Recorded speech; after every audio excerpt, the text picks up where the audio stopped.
শুভ সন্ধ্যা। আজকে আমরা সন্ধ্যাবেলায় বানাচ্ছি পিঠে। দু রকমের পিঠে হচ্ছে, একটা হচ্ছে ঢাকা পিঠে।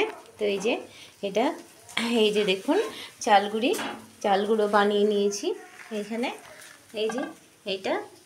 তারপর আমরা এটাকে একটু বরবটি দিয়েছি চালগুলোতে, আর একটু নুন, আদা লঙ্কা বাটা দিয়ে এটাকে পুরো মেখে নিয়েছি। তারপর এর মধ্যে দিয়ে দিয়েছি। তো দেখতে থাকুন আমি কীভাবে বানাচ্ছি পিঠেটা। হ্যাঁ, তো আগেই দিয়ে দিয়েছি ওই মাখাটা, আর তারপর ওর মধ্যে একটু জল দিয়ে দিয়েছিলাম।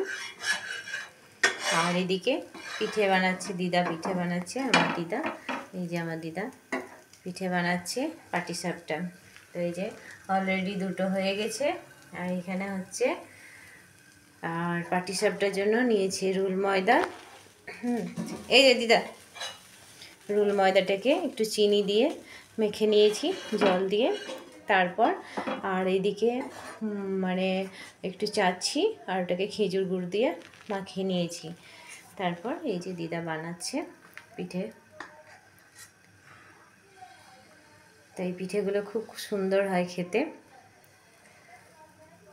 দেখুন এই যে, এবার এরপরে এটার উপরে চাঁছি দিয়ে দেবে। এই চাঁছিটা মাখিয়ে রাখা হয়েছে, ওটা দিবে। আর এদিকে ঢাকা পিঠেটা তৈরি হচ্ছে। কই কি ওই যে ওখানে আছে, এই যে চাঁছিটা এবার দিয়ে দেবে এর মধ্যে।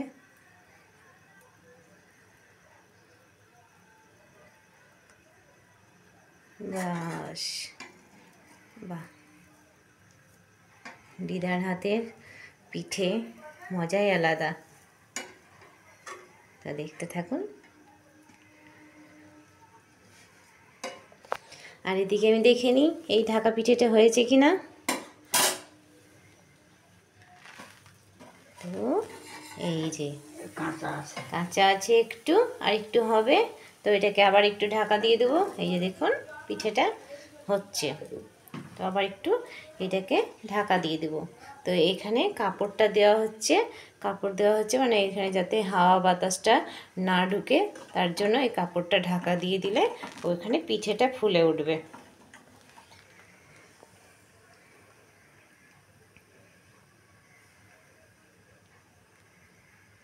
যে ঢাকাটা খুলে দিয়েছি। তারপরে এই যে দেখুন পিঠে তৈরি হয়ে গেছে। এবার এটাকে আমি খুন্তি দিয়ে এটাকে তুলব। এই যে দেখুন কত সুন্দর পিঠে হয়েছে, দারুণ দারুণ। এই পিঠেটা খুব ভালো লাগে, ঢাকা পিঠেটা। একটু বরবটি দিয়ে দেখি দিদা একটু। হ্যাঁ, এই দেখুন, এই দেখুন উঠে গেল। ব্যাস, এটা হাতেই নিয়ে নিই। এই দেখুন পিঠে, গরম, খুব গরম। এই যে দেখুন কত সুন্দর পিঠে হয়েছে। তা আপনারা বানিয়ে খাবেন, খুব ভালো লাগছে দেখতে।